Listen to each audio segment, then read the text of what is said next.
Alors aujourd'hui, 20 juin 2026, composition 86, un grand classique, tous les hommes sont égaux. Alors c'est un classique parce que c'est quelque chose qui nous paraît, essentiel et en même temps, dans l'histoire de la philosophie, ça a développé beaucoup d'études et beaucoup de conflits. Alors, on va commencer tout de suite, hein, donc thèse, antithèse, synthèse, et puis on va voir que c'est un sujet finalement énormément d'actualité, très délicat à toucher, et vous allez voir la tension qui va monter au fur et à mesure pour arriver sur une synthèse. Et je finis rarement sur une question, mais c'est peut-être la première fois sur les 86 compositions que je vais le faire. Alors, on commence tout de suite. Tous les hommes sont égaux. Alors, tout d'abord, c'est une organisation horizontale. On évolue sur un plan. On est tous debout sur la même planète et de cette même nature, on est à se considérer de la même façon. On est debout sur la terre. Bon, d'autres peuvent regarder. On est tous en criant ou on meurt tous. On mourira tous un jour. Bon, c'est toujours un peu le point de vue que l'on prend, mais être debout sur la même terre. Ensuite, il y a un chef qui est désigné par une adhésion de ses fidèles. C'est un protocole qui est volontaire. Et donc, c'est quelque chose qui est essentiel. Et aujourd'hui, dans ce protocole-là, par exemple, ne pas voter, finalement, c'est refuser le protocole d'égalité.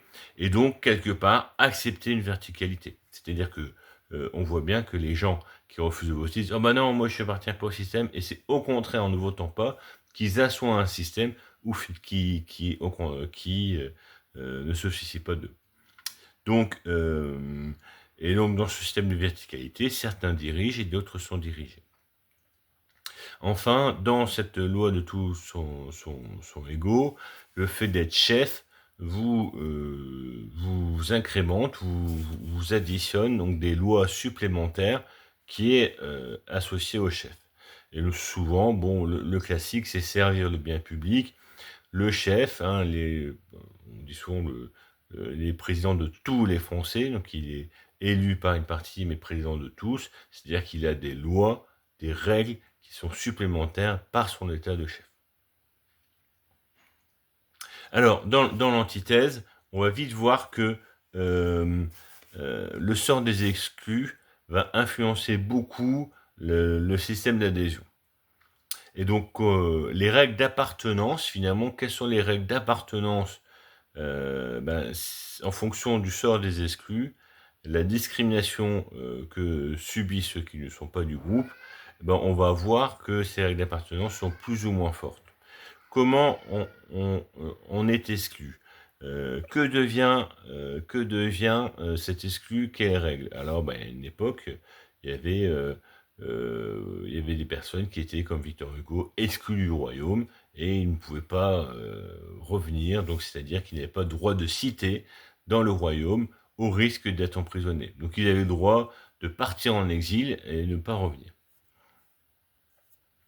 Alors, cette règle d'exclusion ou cette règle d'appartenance est aujourd'hui un leitmotiv pour beaucoup. Il y a un droit donc de ce fait à plusieurs vitesses entre ceux qui appartiennent au groupe les gens avec papier et ceux qui n'appartiennent pas au groupe, en l'occurrence les sans-papiers. Le papier d'identité servant de critère d'appartenance au groupe. Alors, on voit bien que en fonction de ces éléments-là, on voit que le sans-papier n'a pas le droit au système d'aide, n'a pas le droit à de l'aide sociale, n'a pas le droit de travailler, n'a pas le droit d'être formé, n'a pas le droit d'avoir ses permis de conduire, etc. Un certain nombre d'éléments de cette nature-là. Donc, en synthèse, on va arriver sur quelque chose où on va remettre un peu d'ordre dans tout ça, un peu de rigueur, et donc la règle, la loi devient finalement une condition d'appartenance. C'est-à-dire que respecter la loi, si oui, tu appartiens au groupe, sinon tu es exclu. C'est-à-dire qu'il y a un moment donné, dans cette synthèse, il faut objectiver les règles d'appartenance, les règles d'adhésion et de fait, les règles d'exclusion. C'est plus au désirata du roi de décider qui appartient au groupe ou qui n'appartient pas, ou d'avoir des gens où on a vu ça à une autre époque, sur une question d'avoir un gros nez ou une autre couleur de peau, le fait d'appartenir ou pas à ce groupe. Donc, on voit que ces mesures, ces critères, ces procédures doivent être accessibles à tous, et c'est là que l'égalité se construit, sur un égal accès au droit et à la justice. Alors, qu'est-ce qu'on fait de ceux, et c'est pour moi, c'est là la question, on va terminer cette composition, qu'est-ce qu'on fait de ceux qui ne veulent pas appartenir à ce groupe et suivre ces règles? Et ben, dans une logique autologique, en fait, le fait de refuser les lois, c'est s'auto-exclure du groupe. Et donc, que faire de ces gens pour qui ne veulent pas appartenir au groupe?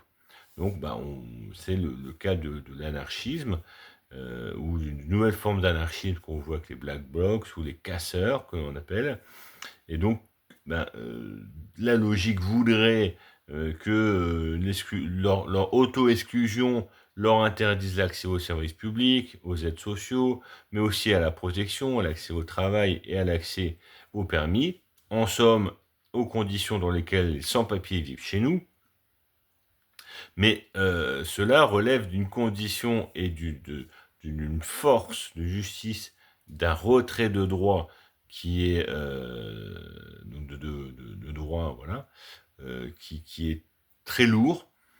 Va-t-on vers cela? En tout cas, collectivement, c'est un peu le sens où on va, hein. C'est-à-dire qu'à un moment donné, il y a des gens qui sont exclus du groupe, en tout cas, qui sont désignés comme les exclus du groupe, auquel vient en débat derrière l'accès à ces droits sociaux, l'accès à un certain nombre d'avantages de fait d'appartenir au groupe.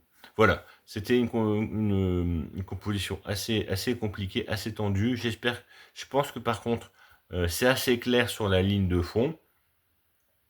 Voilà, n'hésitez pas à poser des questions, à commenter. Je reste là pour vous répondre. Et puis, je vous souhaite une bonne continuation. Au revoir.